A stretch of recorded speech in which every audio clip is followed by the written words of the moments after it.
Hello and welcome to the Raptors Show on the Sportsnet Radio Network. A reminder, we're streaming live on Sportsnet's YouTube channel and airing live on Sportsnet 360, Monday to Friday from 2 to 3 p.m. Make sure you find the Raptors Show wherever you listen to podcasts and subscribe, and please rate and review our show. I'm your host, William Liu. I'm joined by producer and co-host Alex Wong for a record-setting fourth straight day in studio. How you doing, Alex? Oh, I'm doing great, man. I've been in the office all day, just waiting to come on the show with you. So really excited. TGIF to you, Will. Oh, okay, yeah. So, yeah, that's a lie, but that's okay. All right. We're here. Which part of the TGIF? Actually, no, that's the part that's truthful. But okay. Listen, it's Friday, which means we're bringing back a popular segment that we did last season, which was to do Twitter questions. I think, especially in the summertime, we really relied on fan engagement and feedback to sort of make up some content when the season was quite quiet, and I think we got a lot of good feedback on that front. And yeah, it's just a good way to stay connected to the fan base. So. Yeah. It's it also helps fuel our ego. And things like that. That's less important. Which I think is pretty important to you as well. I mean, this is most of my life. As your head continues to get bigger, literally, figuratively. Okay. But yeah, Twitter questions on Friday. So general rule is 2 basketball questions. Yes. And then 1 non-basketball question. Otherwise known as 2 Will questions, 1 Alex question. Yes. Yeah.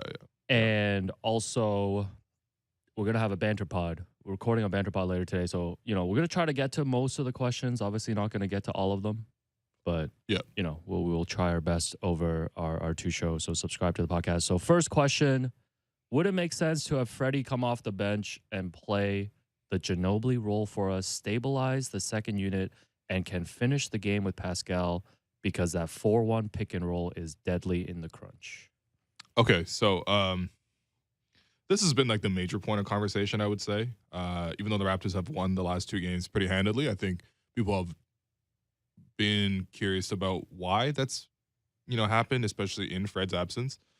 I think the topic of Fred's usage has been just like a big topic all year, and when you look at it, his usage has gone down, like his on-court usage. I mean, the fact is that he's still playing 38 minutes a game. Right. So that's obviously has to come lower. But at the same time, his actual usage from season to season, he's got like the biggest drop out of anybody in the NBA. Okay.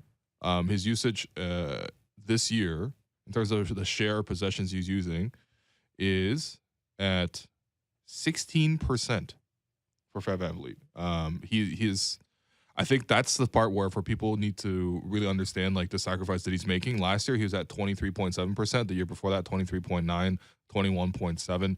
16.0% is lower than his usage ever. Even as a rookie, he was using 20%. Now, of course, that's like he played a lot fewer minutes. But ultimately, the idea is that he's already sort of cutting down. I think what people want to see is sort of just like the bigger lineups deployed more often, which I think that I think Nick agrees. I think he's going to use that regardless of what happens. But my question is not necessarily what's going to be the best case scenario for bringing Fred off the bench, because I think, number one, he doesn't deserve that. Number two, that's not best for the team. How are we having this conversation just because he missed like 2-3 games? We have to find issues to talk about. Not us, but I think the fan base. How's Fred suddenly like the most underappreciated player on this roster? He's been that like literally ever since he joined the team. And why can't we find the middle? Like, haven't we talked about all season, starting in training camp, about lowering Fred's minutes, right? Yes. So if you are able to find these lineups without Fred, the bigger lineups to use, isn't that the pathway for him to finally average his 32, 33 minutes? Well, I mean, I think that's the question for Nick. And I think that when Fred is healthy and available, it seems like Nick turns him as much as possible. Yeah. But I think that what the last 2 games have shown, and not even just 2 games, we saw it at parts last season. We saw it in the playoffs. I think games 4 and 5 he didn't play, and 6. And obviously the Raptors were able to win games 4 and 5 against the Sixers in that series. So like there are actual tangible benefits, and I actually want to have a conversation about sort of what are the benefits. But yeah, ultimately, you're not going to bench him, man. I mean, like, he's coming into essentially a contract year. He's got a player option end of the season. He's going to turn that down. He's a starting point guard of this team. It was an all-star last year. How are we sending Fred to the bench? Well, because people like are liking, well, two things. Number one, there's a big section of the fandom that is like player-focused fandom, not Raptor-focused fandom. Sure. And so a lot of people really just want to see Scotty do really well. They want to even see Pascal do really well. What they want to do is cut out one of the players so that they get more touches. Right? That's one portion of it. Yeah. Another portion of it is some people genuinely believe that there's a team benefit to having less usage for Fred. That one I think is probably more debatable, but also at the same time, like, can we not forget the fact that before that last game that Fred played against Tyrese, where like he looked just horrible, and then has been out for 2 games since with lower back stiffness. Like, I'm not going to say you just cut out that game entirely because, you know, if you're playing on the court, you're ultimately healthy. But at the same time, before that, his true shooting was like 62%. He was getting a lot of deflections. He was making a lot of great contributions. He was scoring a ton in the clutch. He was giving the ball to other people. Like, I think there's a healthy balance to be struck. No, and I don't think it means bringing him off the bench. By the way. it doesn't. No, this is ridiculous. Okay, yeah, go ahead and say it. Before the Philly game, when we hear talking about how Fred and Pascal are the most reliable players, yes, especially absolutely. in the fourth quarter of close games. Yeah. Well, I mean, they're saying the Ginobili role includes him coming in and closing games. Nah, man, we're not sending Fred to the bench. Yeah, I agree. It's just, what are we doing? Yeah, Why'd okay, you pick all this right. question first. I don't know. You chose this question. Go ahead. Back to me producing. Christian Coloco as a starting center feels very beneficial, as does Scotty Barnes as a point guard. Is Nick Nurse facing a difficult decision with the starting lineup, or are we all overreacting to a 2-game sample? Quite possibly you're overreacting to 2-game sample because, again, it's what is a 2-game sample in the first place? But I think okay, so Coloco in the starting lineup does bring some benefits, right? I think he contests shots just like every single shot. He is going to help you on the glass. He is probably your best big man screener. I actually would say the best screener on the Raptors is actually Fred. The Fred Pascal pick and rolls are pretty good, the inverted ones. But yeah, I think, of course, you got some shot blocking as well. You know, I think the bigger thing is just like, what are we ultimately trying to accomplish with the starting group? Are we trying to make sure everybody are we trying to start the best 5 players and trying to make those 5 players happy? Or are we necessarily trying to play the very, very best lineup to win the first 6 minutes of the first and the third quarter? Yeah. Who would be your best lineup in that? Yeah. And I think probably, honestly, they probably tilt more towards the former in terms of just starting the 5 best players. Nick has been asked about this repeatedly. His answer essentially is, I'm going to start with these guys. If they don't play well, we'll make early subs. And if you look at the overall numbers, whether that's last season with the starting group and now this season early on, the numbers are not that strong. They're like at best like average in terms of net rating, right? So that's where for the team they probably need to think about what's making it so that it's average 2 years in a row. Where are they giving up sort of opportunities? Is it sort of a flow type of deal, or is it kind of just like a actual structural fit? The way I lean is it's more of a flow kind of issue, because I think at the start of games, when you have 5 guys who all essentially can get their own shot and kind of want to score, they all kind of take turns at the start of the game, see who's got it going, and then sort of start to play from there. Because look, when the game is tight, the Raptors ultimately close with their starting lineup. And actually, the Raptors in close games have done quite well this season. So to me, I like the group closing games once they figure out sort of who's got it on which given night. But I think at the start of games, when they try to doing a my turn, your turn thing, doesn't flow in the same way. And so therefore the ultimate net rating of the group is not that great. I don't think Coloco's closing that many games, quite honestly. If the game is close tonight, which it probably should be against the Mavericks, I'll be very curious to see if Nick ultimately leaves him in or not, because I think Luka will hunt him for 6 straight fouls. But I'm serious. We're getting, actually, Kem Birch is out tonight. I was going to say we're getting Kem Birch 6 fouls in 4 minutes. No, not tonight. Yeah, so. Okay. But yeah, I mean, that's where we are with the starting group. I don't even think that's big of an issue. And I think that this is a very good problem to have. But I think more than anything else, the big conclusion should be that Nick doesn't have to play Fred 38 minutes. Yeah. There's another way they can play that keeps them successful. Yeah, I just can't believe we're going from, playing Fred 38 minutes to people wanting Fred to come off the bench. Well, I mean, when you win the last 2 games by a combined 60 points, the number one thing you got to do is trade your point guard. So if they lose to Dallas tonight, it'll be Fred's fault if he comes back. Well, he's questionable. Yeah, but that's how it works, right? All right. Non-basketball question. All right. What is the GOAT food court restaurant, Will? What a transition. What is a GOAT food court? Okay, so define food court. Does it have to be within the building? If you've ever seen it in the food court, It's a food court restaurant. I mean, look, my question to this, because like for a lot of parts of Toronto, Yeah. outside of the downtown core, Sure. the food court is like a strip mall essentially. Oh, okay. You know what I mean? Yeah. Let's just say Like, is Bamberg Circle a food court? no, Not really. that's a I would- plaza. Okay. So Yeah. no plazas. Think Strictly like indoor mall food courts. like Man, mall food courts. Yeah, I mean, that's not a controversial decision for me. Eden Center has a really good food court, man. Yeah, but what's like the restaurant in there that you like? Shanghai the most? 360, obviously. You know what I mean? What do you mean? Obviously, I've never heard of that place. Well, no, it's pretty great, man. I was there Okay. at the 4th of X party this weekend. Oh, okay. I ate my meal in 5 minutes because I was afraid to ruin the surprise, and then we waited a You know half they hour serve later. food at birthday parties, right? I mean, Is all I'm saying. I didn't want a cold samosa. You know, shouts to Manchukuo.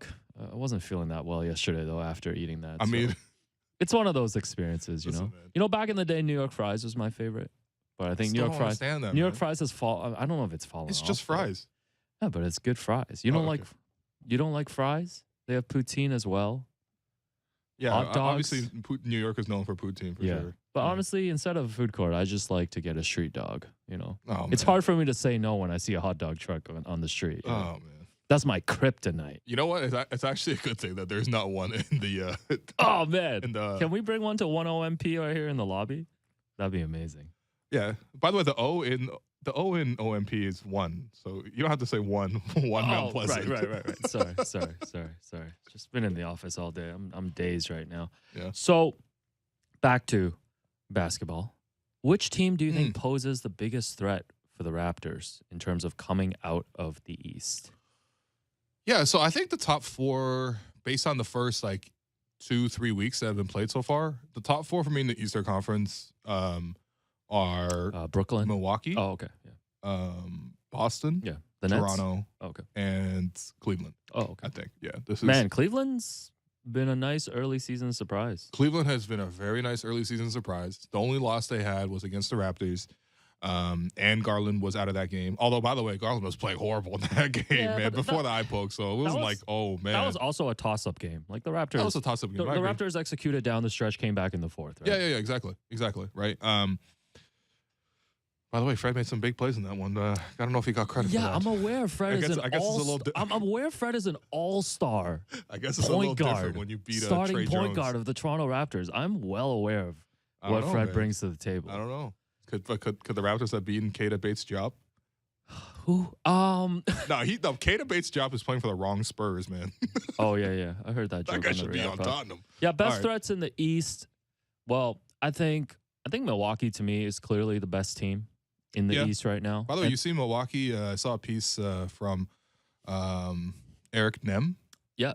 The beat reporter. I think the only beat reporter from Milwaukee. No, man, they got more than honestly, that. I can't Come on, man. name another one. Matt Velasquez, maybe. Is he still doing it? But You're so telling he- us he- if we covered the Bucks, we'd get an interview of the century with Javon Carter every week. he probably do the show. He probably be the co-host. There's not a lot to do. with Javon Milwaukee. Carter Tuesdays. It's Siobhan. All right. Okay. Yeah. Okay. So, but the You Bucks wrote are a crashing the piece. glass a lot more this year. Okay. They're imposing their size advantage. They have Brook Lopez back to pretty much full health. Chris Middleton's still Defense out. is pretty strong. Obviously, Chris Middleton's still out. Yeah, we know that they're the best team in the Eastern Conference. Yeah. Like the last time they were healthy, they won the championship, and then the next time after that, they pushed the Celtics to Game 7. The only thing with me with the Bucks that really makes me feel good is the fact that with their coaching, I just feel like that's a team that should be able to play so many different styles.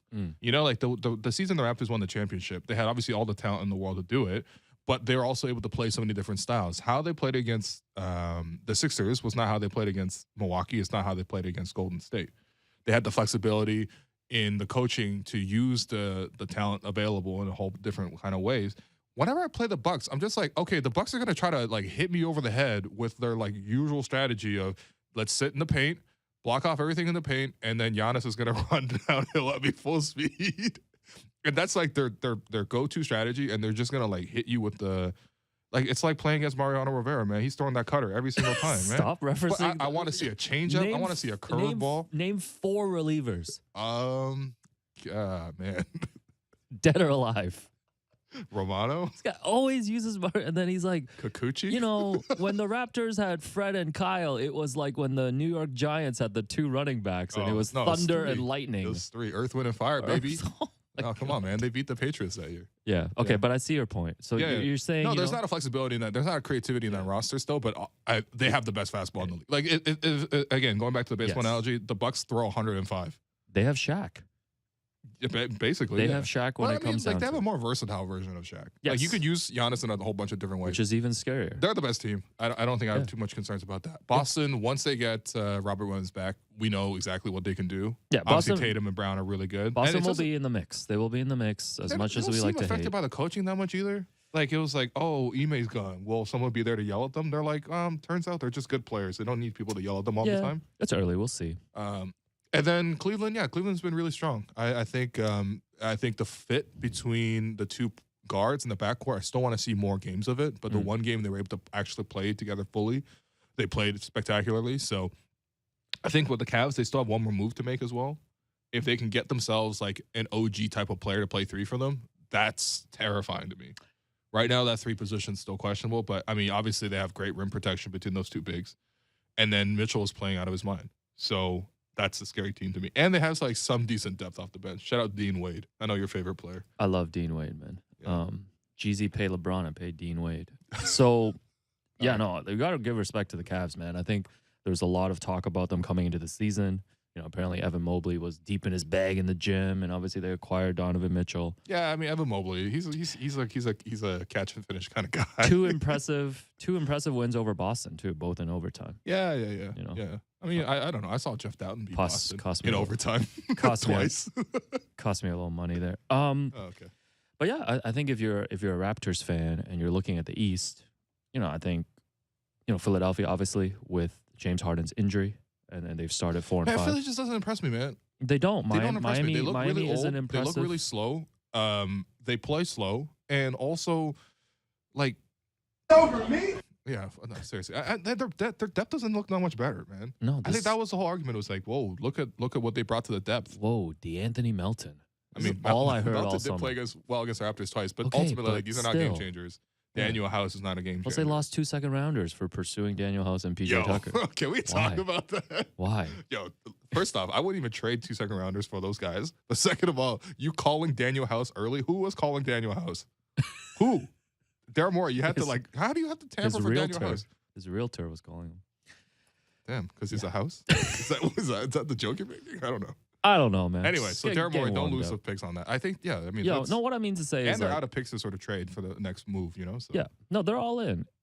Like our man Keith Pompey said. The one thing I want to say too is just like I'm also looking at these contenders because like let's say you're top 4 in the conference, you're probably going to make a win now move at the trade deadline. So who actually has the capacity to do that? Boston less so. They kind of already made their moves, right? They made their trade deadline move in Malcolm Brogdon like during the offseason. They also got Gallinari, who obviously isn't playing. I don't know for the whole year or not, but he's injury prone. Yeah, shouts to Joe Cash. Cleveland, I think they can still make one move. They can still shuffle around some of the contracts they have on their roster. Trade Toronto too, man. And then Toronto. Toronto has the most like actual asset liquidity out of all the teams. Yeah, that's right. Disgusting phrase. I sound like Daryl Morey. I was Talking about just- asset liquidity. These are human beings, man. I was just gonna say, if you're a Raptors fan and you want to see the Raptors finish in the top 4, I think that's a realistic goal for them. I really think so. Yeah. You know, it's very early. We got to say this, you know, all this week, all next week, all next month. But you see how the teams have played so far and the disappointments and the early surprises. I think Toronto's right there. I think Toronto's right there in terms of competing for a top 4 seed. I agree with you, man, especially with Pascal playing at this level because that was the one thing that the Raptors were missing is someone who's playing that like superstar role. Pascal so far playing that superstar role, man. So everyone else can sort of just slide in behind him. Yeah. Calling an audible here. Next basketball question. Oh, okay. I It's thought no Alex question. related to. Oh, yeah. We'll hop back to that. Okay. Because that was only one question. Best that was- starts in the East. Yeah. Alright, word. Because you love talking hoops. Okay. Speaking of the Raptors being able to make a trade Mm. this season, so lots of questions about Kevin Durant.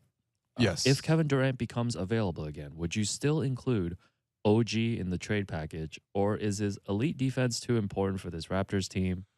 Also, you think Masai and Bobby will avoid players like KD even if the price is not that big because they're unstable? Okay. First of all, All right. First of all, the last part, okay? Two points on that.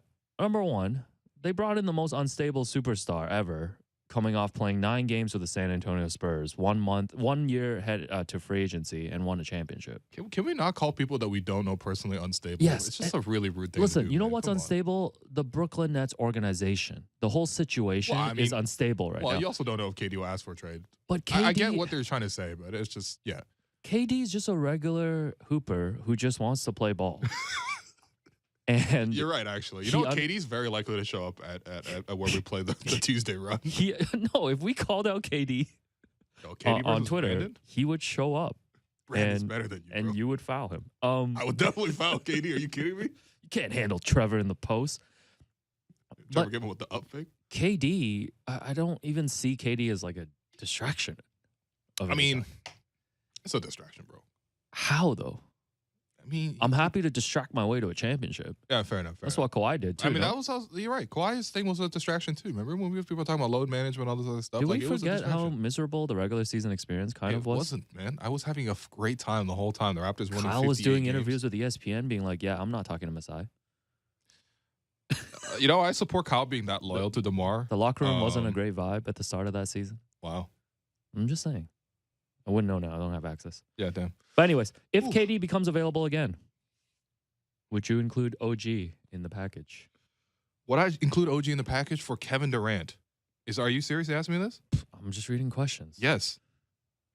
Yes. What else do you want? Show Emma J. Brown. Can I offer you anything else in this trade? No, I think, okay, here's the thing. Masai's going to be like, yes, and. No, here's the thing. I think when you're looking at Raptors players, and I get it, man, like, especially when you're Raptors fans, you're looking through everything through the lens of the Raptors, right? But I think when you're looking at making a trade for Kevin Durant, which setting aside all the situation in Brooklyn, like you got to consider this is Kevin Durant. Oh, okay, all right. Like, no, like this is Kevin Durant. So like, you can't let like 1 or 2 games of performance of like OG, or if OG is, the best defender in the league. Bro, OG can get 10 steals tonight against Luka Doncic, all 4 dunks, and I would trade him for Kevin Durant. You can't let that affect how you feel about whether you would trade for KD or not. Okay. First off, that's a moot discussion because the Nets are, number one, they're not trading Kevin Durant this season because they're clearly going to go through it with this season. If they're not pulling the plug on this year after being 2-6 and springing Ime Udoka and then also letting Kyrie just do his thing until they finally had to suspend him, they're not pulling the plug on this season. No, you're saying saying something real definitive about the Brooklyn Nets for the rest of the season, and I think you shouldn't do that. Okay, that's fair. But it's very clear to me that there is no they've gone past the turnaround point. They just got to ride this thing out no matter what. Literally no matter what. Would it shock you if they hired Ime Udoka and after a month they fired him and then they waived Kyrie Irving on the same day they traded Kevin Durant to Toronto? Like, would you actually be shocked? I would be pretty shocked, yeah. Okay. I would be pretty shocked. I guess you haven't been shocked at anything that's happened with the Nets No. this week. I am shocked. I want to be perpetually shocked by this team. Okay, number 2, you're not getting him for OG, man. Even if KD was available again, it's not just going to be like OG plus Kem plus Thad for KD. I wonder if they revisit the Phoenix talks again. Sure. When DeAndre Ayton is available to be traded later on in the season. Yes. Yeah. Right? So they have that option. I think if the Raptors were to throw out a competitive offer, so first off, in the offseason, pretty sure the Raptors didn't discuss Pascal or Scotty. So it's like, okay, you're probably not going to get the trade done. Are they going to discuss Pascal or Scotty now? No. So, all right. So then the discussion is over because you're not going to get the rest of the combination of your players for Kevin Durant is not going to happen. How about upping the draft compensation that goes their way? Bro, it doesn't matter what draft compensation is. First off, I actually feel more comfortable with the draft compensation now than before in the summertime. So I'm looking at them taking Christian Cloko with the 33rd pick, and I'm like, yeah, if I have KD and Pascal, all I need is 3 or 4 role players around them to serve their roles. And if they can get one at 33, then I'm pretty confident if we got to throw in some pick swaps. You know what I mean? Yeah. We might not even have to swap that pick. But anyway. Also, are we just giving Sean Marks and Joe Tsai too much credit, thinking that they're going to ask for that much? I mean, you're not dealing with the best front office here. You're right, actually. They did trade James Harden for Ben Simmons. No, but they also traded a lot of pieces for. By the way, at the start of this, if the Nets if they signed KD and Kyrie and they still had Joe Harris, they still had Karis LeVert, they still had Jared Allen. I like that team a lot better than what even the one with James Harden. Okay, at least I understand that move to some degree. Why'd you have to throw Jared Allen to that deal? It's not like. By the way, if they had Jared Allen, you know how good that team would be. That team would be Cleveland right now with Kevin Durant. It'd be way better than Cleveland. So, but they had to bring DeAndre Jordan along. Yeah, but no, am I going back to the question of like what Bobby and Masai are I'm would just they saying. avoid this? No, their You, job is to get the Kevin Durant of the world. You have Pascal playing at a top 10 level, and then you have KD who is a top 10 like Mhm. player in this generation. Top 2 player in this top 3 player in this generation at worst. Yeah, LeBron, top 10, KD, top Steph. 15, top 20 all time. People put Yeah. them in those conversations. Yes. So if you can compare those two players together, you should do it. The question is really like, do you give up Scotty in that? But I don't think they will. No, I think Pascal and Scotty are off the table. I Okay, think the well, Raptors clearly then will, the will Raptors draw are a off line the there. discussions then. Once I mean, listen, again- man, I once could do again, better. I could do don't- Sean Marks' job if Masai or Bobby calls me and they're like, "Hey, OG plus Gary plus picks." I'm like, "No." Don't overestimate the Nets front office. He's like, "No, I'd rather stick with my current situation. I love my team." Just don't overestimate. I wonder if upping the draft picks that go the other way can entice them. Again, this is all What hypothetical. do they want draft picks once for, again. man? Because what else do they have? Yeah, man? they have nothing, man. They actually need to just start rebuilding.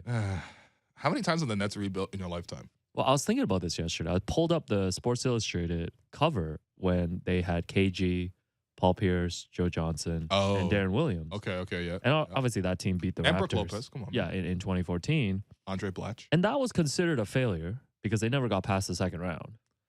That was considered a failure because they ultimately traded like Jaylen Brown and Jason Tatum. Yes, yes. But somehow within the last 10 years, that's the second biggest disaster Yes. in Brooklyn. That's true. This is You're right. incomparable. So you're saying Billy King better. Yo, remember when they signed Andrea Bargnani? Yeah, I recall. No, but Bargnani played for both sides of the Jeremy Lin was on Brooklyn too, remember? of the Hudson is pretty amazing. No, but I've been thinking all week. I'm like, are we giving Sean Marks? Because like Sean Marks hasn't gotten a lot of criticism under this entire situation. I mean, he got criticisms from Kevin Durant, but he was like, "Yo, fire! I want my GM fired." But I'm starting to think like, are we just giving Sean Marks and the front office too much credit here, especially when it comes to KD trade talks? Like, why are we assuming that they will be asking for the highest package, or that why are we assuming they're gonna get a good trade out of this? No, I mean anybody who has like fantasy basketball GMs would say no to that trade. Raptor fans, please. If the discussion is, would you put Scotty in for KD? Because if it's not that, then you're not. It's not. The deal's not happening. No, I think KD. By the way, if the deal think does KD's happen, gonna be here by build the him a end of the side year. statue, please. I mean, he like build it like the CN, like put it right beside the CN Tower, man. As, put it right beside and make it as tall as the CN Tower. As the man who correctly predicts the Raptors score every game, I think KD's coming to the Raptors, man. Okay, what's the package then? I don't know. We got to take a break, so Oh, we'll okay. save that. Wow, what a cop out. That's good. No, it's a good discussion though. It's a good discussion. KD's always good discussion. Yeah, you're right. Thank you, Kevin Durant. Honestly, if you came Thank to you, the Raptor Katie. show, it would just be the Kevin Durant show. All right, we're gonna take a break. As Alex said, I'm your host Walu, and you're listening to the Raptor show on the Sportsnet Radio Network. Sheesh.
to the Raptors Show on the Sportsnet Radio Network.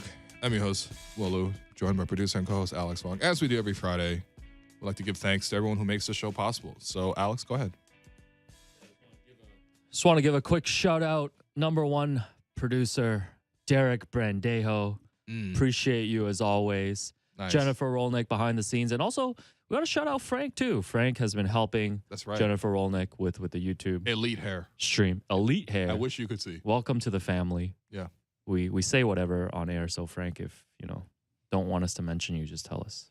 Frank the Tank. That's not it. Shouts to Devang, Kyle Crabe, Josiah, too. I know you haven't met these people. These are all the people that help you behind the scenes, Will. Oh, that's great. You just really rude every time you come into the office. That's You true. only talk to Kipper. I don't talk to Kipper that You much, talk be to honest. Kipper every day. Yeah, we say hi. How are you You're like, doing? why are the Leafs on a 4-game losing streak? J.R. Are they? Manatad, Chris Tarosa, Dan Toman, Greg Sansoni, Pat Flash, and everyone else supporting us behind the I'm scenes. told the Leafs won their last game. Yes, they beat the Philadelphia Flyers. Wow. I asked Sam McKee if I should bet on the Flyers, but It's I'm a not whole betting. It's a whole new game. Literally a whole for new game. you. I'm not I've never, betting. I never heard you betting on hockey before. So. Yeah, I was looking at cricket today. I was going to message Vivek Jacob. Oh, friend of the that's program. another whole new game right there. That's a whole new game. Shouts to our guests, Eric Curry, Christian Coloco, for sitting down with Will, Paul Jones, Oren Weisfeld, and Amy Audibert. It's pretty solid. It's a good starting five right there. Yeah. And we had a chance to check out a couple restaurants in the city recently. Yes, we did. Curryish Tavern Yeah, on very, very Queen, good. Queen West. Very, very Indian good. Fusion. Is that proper description? I mean, I think it's The like menu? very Indian food, but Yeah. I think so. The chef, went to Switzerland, I think, or Okay. France, and really honed his culinary skills, but kind of returned and sort of put his own spin on things. But I thought it was very, very Guess good. the 2 thumbs up from both of us. No, absolutely. Yeah. It's genuinely delicious. And Simple Things in Parkdale. Simple Things was amazing. Great drinks, great food. Love Simple Good Things. place for people to just go hang out if they want, or go on a date for dinner. That's right. So it's Italian for lunchtime, Yes. and everything is made in house. He bakes everything. He makes all the noodles himself, hand pulled noodles. Yeah. I love European hand pulled noodles. It's different. It's different, man. It's a little different. But anyway, Italian during the day. Italian during the day, and then Taiwanese during the night. Okay. Yeah. Joe Cash during the day. Will Lou in the evening. Well, that's Joe Cash during the day and Joe Cash in the evening, actually. Salute to Cash. But yeah, Simple Things is great, man. In Parkdale. It's where Great drinks as well, It's too. where the Super Point Pizza used to be, I believe. Only Arun's going to know that reference. Oh, Yeah, okay. But shout out to Arun. Shouts to the Rune. Yeah, he was there in the 600 level for the Leafs game. Oh, where okay. John Tavares scored a hat trick. Come on, man. A hattie for Johnny? I wonder if Arun threw his hat onto the ice. No, I'm kidding. No. I would never throw a hat. Imagine if I was wearing my speed hat at a Leafs game. Oh, by the way, and I'm Leafs being- media is very different than Raptors And media, I'm being- man. imagine I Listen, was wearing for my all the time speed we hat. ever complain about Raptor media, Leafs media is totally different. You got to wear a jacket to go up there, a sport jacket. I never complain about Raptors You can't say media. a single word. All you can do is like quietly type on your keys. Otherwise, somebody who I don't even know any Leafs Myrtle will throw you off at the 600 level. Like, I don't know, man. It's very different, the standards. Meanwhile, the Raptor games, I literally see people up there wearing jerseys. No comment. And it's not me. It's not me. No comment. Shouts to Elaine Kwan. Shouts to aka Elaine. Dame Dash. Shouts to my 7 p.m. at Lilia group chat with Okay. my man Young from GQ, a.k.a. Him Donaghy. And his partner, Sumer. Happy birthday. Hope I pronounced your name right. Saw you guys went to Bonnie's. Shouts to Ennis Esmer for that Lilia plug. Uh-huh. If you know, Did I you pronounce know. his name right? And Oh, man. also got to shout out U of T professor, political science professor, Joseph Wong. Yep. He's putting out a new basketball series that'll be It looks really available good. on really well YouTube produced. and other platforms called Joe's Basketball Diaries. Really just getting people locally to talk about just the impact of basketball, the impact of the Raptors Yep. in local spaces and what it means to different ethnicities and cultures. And I had a chance to be on one of the episodes, Mhm. Vivek Jacob as well, many others. I got the invite, and unfortunately, I was just away for a lot Once of the again, summer, so I just no, couldn't make well, it it's work. that, and But, it's also it like, looked really cool, man. if I don't manage your life, like you don't go to things. But that's why you're my producer, bro. Yeah. That's why you get 0% of all my earnings. No, I got you a birthday. I got you a birthday gift 1 month late. It's coming. Oh, in the it's mail. coming. You're gonna love it, man. I can't We'll wait. unbox it on the show. Yeah. How about that? Can you get me a Tamagotchi for Christmas. Still don't know what that is, man. Okay, I'll just send you the eBay link. Oh, okay. Yeah, and in the section for Will shoutouts, nobody. So you're just no one today. Okay. Man, do this thing. My What? This is my own work. No, I'm kidding. What? No, shout out to nobody, man. Shout out to you, Alex. That's it. Oh, okay. Yeah. Damn. Yeah. It's like That's right. Raptor Show versus. No, I've been everybody listening to. type You know what? vibe? Honestly, on the way when I was scooting to work today, I put in the new Drake and 21 album, so I'm feeling extra problematic. So no shout outs to anybody. Yeah, I will No friends in be. industry kind of I thing. won't be getting into that album unless Faisal references every song title. Hey, he's on probably Sportsnet doing that. tonight. Is he working tonight? He probably will do it. I was man. bumping some Vanessa Hamilton. Yeah, on the way here. Maroon 5. No, you're not vibing with that. Okay. No. I haven't really listened to Maroon 5 since Songs About Jane, which I really did like that album. Yeah, banger. Yeah. I don't know. I'm just not the type. I see people like live tweeting the albums at like midnight. I'm like, first of all, who asked for this? Yeah, I think people are begging for Twitter questions. Alex, please, and hit with a Will Twitter question, please. We can get to 2 Alex questions back to back after. Oh man. All right. Basketball. You're so disappointed every time you gotta talk ball. If the Raptors finish top 3 in the East, I assume is the question. Which players / members of the organization do you think will win season awards / accolades? I mean, first off, wow, we really opened the propaganda door like so early now. Yeah, we can always close it though. No. It's the Pandora's box has been opened. I think let's see. I don't know if OG will get the Defensive Player of the Year kind of buzz. I think it just takes a while for people to catch up to that. I think the good thing is that Okay, who do you think he's competing against this season? The usual suspects, the Rudy Goberts. Rudy Gobert, who's in a tough situation. And Warriors aren't playing that well right now, so no Draymond. Draymond, yeah, well, the Warriors can turn it around. Obviously, he's very, very good at defense. Sure. We've seen now that Marcus Smart has won it. I think that's the first time a non-center has won since like Kawhi.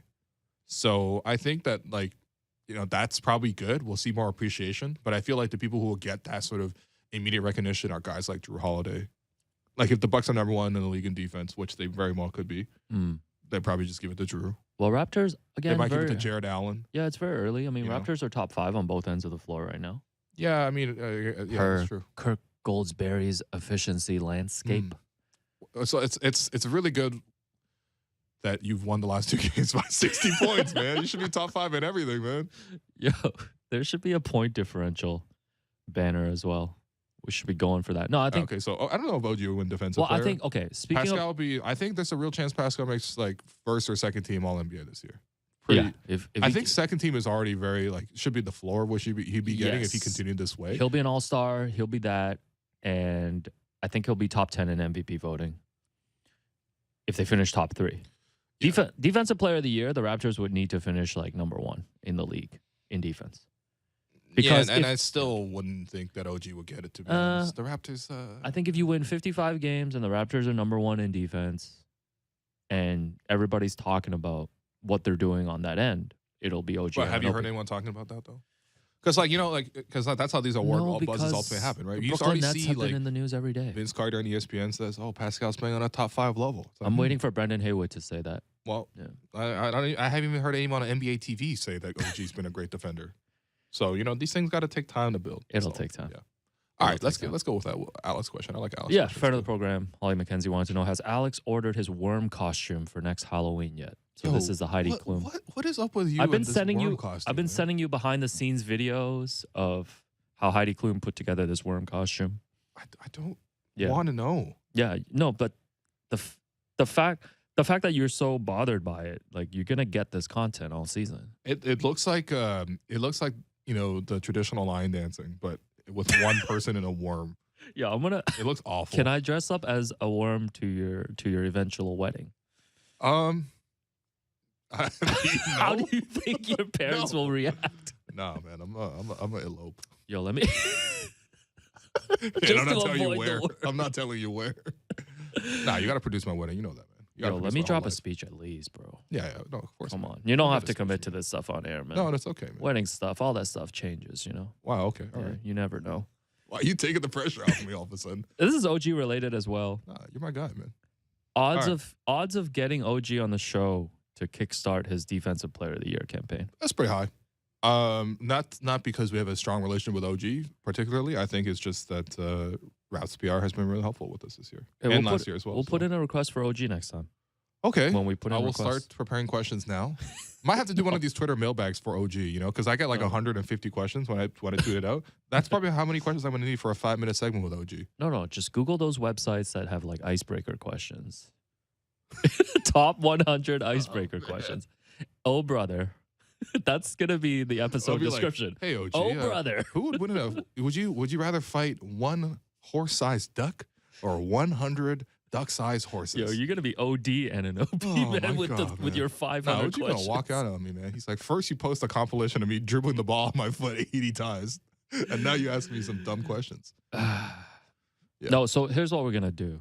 Mm-hmm. If you do land the interview with OG, we will actually do a prep show on air. Okay, yeah. The day before. I like it.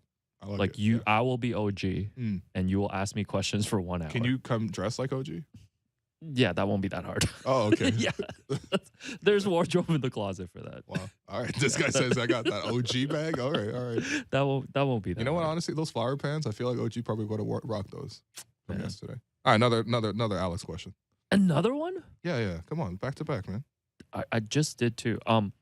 Is that those are the two? If Alex lost his speed hat and was only able to replace it with another movie hat, what movie would it be? Face Off, 1997 film with Nicolas Cage and John Travolta. Directed by John Woo, by the way. There actually is a Face Off hat on eBay on my watch list. All right. Maybe you can buy that for me for my birthday. For Christmas. It's only $150. Oh, man. Oh, brother.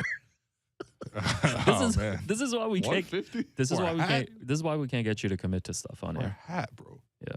You have like 800 hats already. It's not about what kind I got more hats than Bubbles in season 1 of The Wire, man.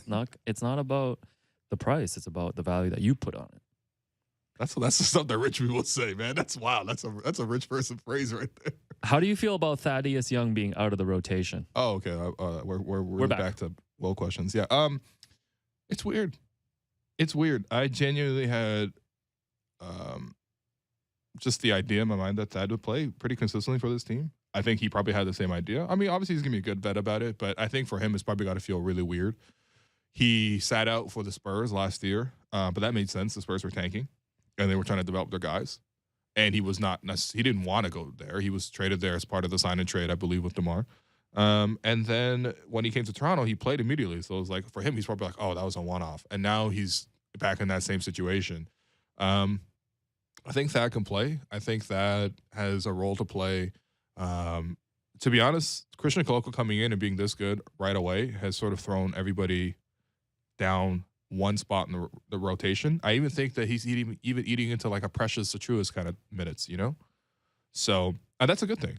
That's a good thing. When you have talent that you can bring in, that's ultimately what's going to be the determinant at the end of the day. Like, obviously, the Raptors have enjoyed playing big so far, but I think there's something for Thad to do. I think in terms of, I've already mentioned this a few times, but zone breaking, I think he can, really impact the game with his passing, his occasional three-point shooting. I think he's just a good steadying force for the second unit. However, the one thing I will say for Nick is that the second unit has not been unsteady in terms of the guys that are leading them. Whether it's Scotty, whether it's Pascal, whether it's Fred, those three guys leading the second unit, they've been pretty strong. So I get it. There's a lot of redundant skill sets on the team, and so it's not too surprising that one guy who sort of fills in all the gaps wouldn't play when there aren't that many gaps at the moment to fill. But I'm sure there'll be times in the season when we will need him. Like even tonight, we might see Thad. You never know. Yeah, it's a long season. It's a whole new game. What? Oh, okay, sorry. Every time you say I just want to say whole new game. No, it's a long season. Yeah. Amy Audibert just texted me to tell me that Face Off is a gem of a movie. So Amy Audibert is listening while it's Amy. 33 degrees Celsius. Amy's in a convertible right now. Amy's not busy enough. You know what I mean? We need to get her another gig. This is what we need. She's in a convertible on her way to play dominoes. That's what they do in Miami, man. Okay. Yeah. What? Did you watch Scarface or something? Probably. What's your depiction of Miami?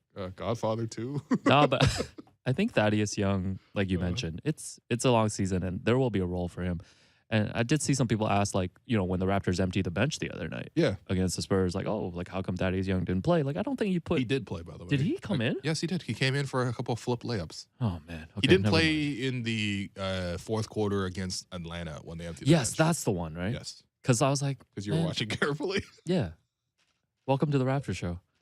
No, but it's like, I don't think you want to put a veteran player that you've had like DMP Yeah. in those situations too, right? Like, what's even the point, right? Yeah, like he's ready. He doesn't need those minutes. But it's like a mini controversy. I just think that, like, yeah, there are certain games where, like, I didn't understand why I didn't play against Philly or that first game. Well, the second game against I'm with you Miami. though. I think you pointed out all the reasons, but the main reason is Christian Coloco. Yeah, Coloco's been great. Like you, once you put Coloco into the rotation, like somebody's got to come out. But this is a good problem. Like, last year, the Raptors had so little additions coming off the bench. But this year, it's very, very different. All right, let's sneak in one last sort of question before we get to our last segment. Sure. Glenn Grunwald years ago revealed he had a deal in hand. It was Vince Carter and Antonio Davis for Steve Nash and Dirk Nowitzki. God damn. Without hindsight, would you have pulled off that trade? Yes. Without hindsight? It depends on which year, right? You weren't going to do it in Sure. 2000 or 2001. I mean, there was a point when Dirk was seen as a bust early on yeah. before he became a Hall of And Famer. Steve Nash was kind of just like Steve Nash decent was point guard. good, but not great Yeah, exactly. Yeah. until he got to your 7 seconds or less Suns. Oh, man. And Vince Carter was, literally not just the face of the franchise, but one of the faces of the league. That's such an amazing what if. And Antonio Davis was an all-star one year. That's right. Yeah. What happened Never there? mind. What happened? How come there were so many All-Stars back in the day where they averaged 10 and 10 and they made the All-Star game? Because the talent is way better now. Like, didn't Jamal? No, all due respect to the big cat. Jamal McGlure. Best workout trainer in the league. Played in the league a long time. Eastern Conference legend. How did he make the All-Star game with 10 and 10? Was that the standard back then for centers to put 10 and 10 up? Listen, here's what you should do, man. Before a game. Yeah. Before the game on Sunday. Oh, ask Jamal? No, Walk hell up no. to Jamal Hell no. McGlure. I'm not asking him this. Never mind. Let's move to our last See you on TMZ. No, I'm just kidding, man.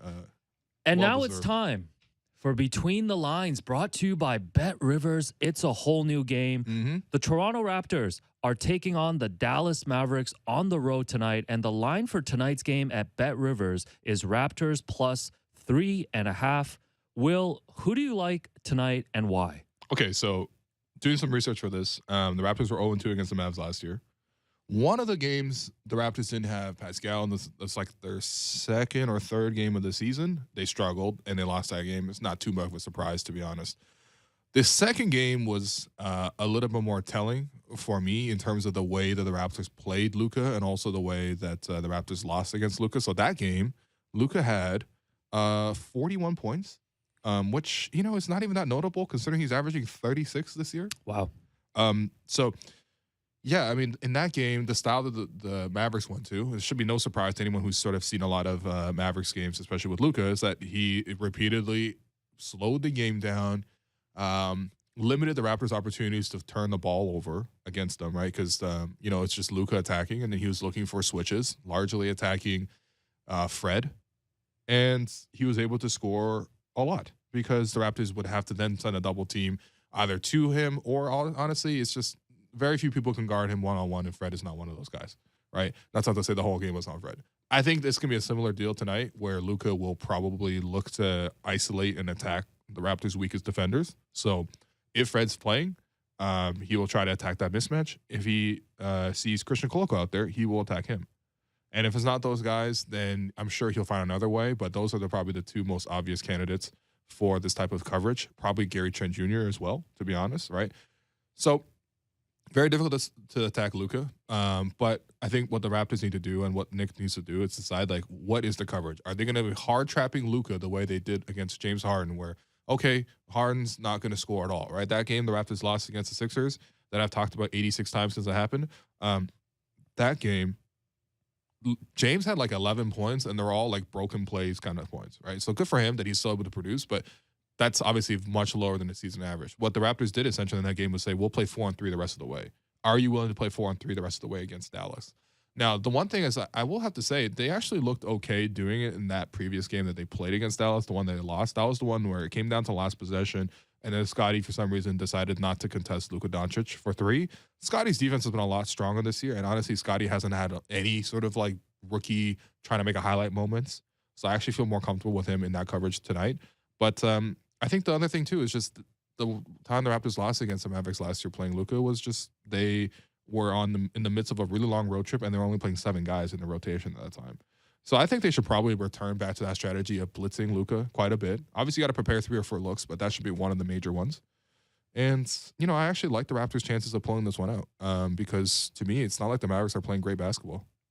Okay, so you're going with Raptors plus 3.5 tonight. Yes, I think I pick the Raptors every single day on the segment, but I like the Raptors every game. What can you say? Yeah, I think for anybody, you know, on Bet Rivers, there's also a 7-point teaser option if you do a parlay where you can adjust the point spread by 7 points either way. So if you like the Raptors at 3.5, you can bring them all the way up to 10.5.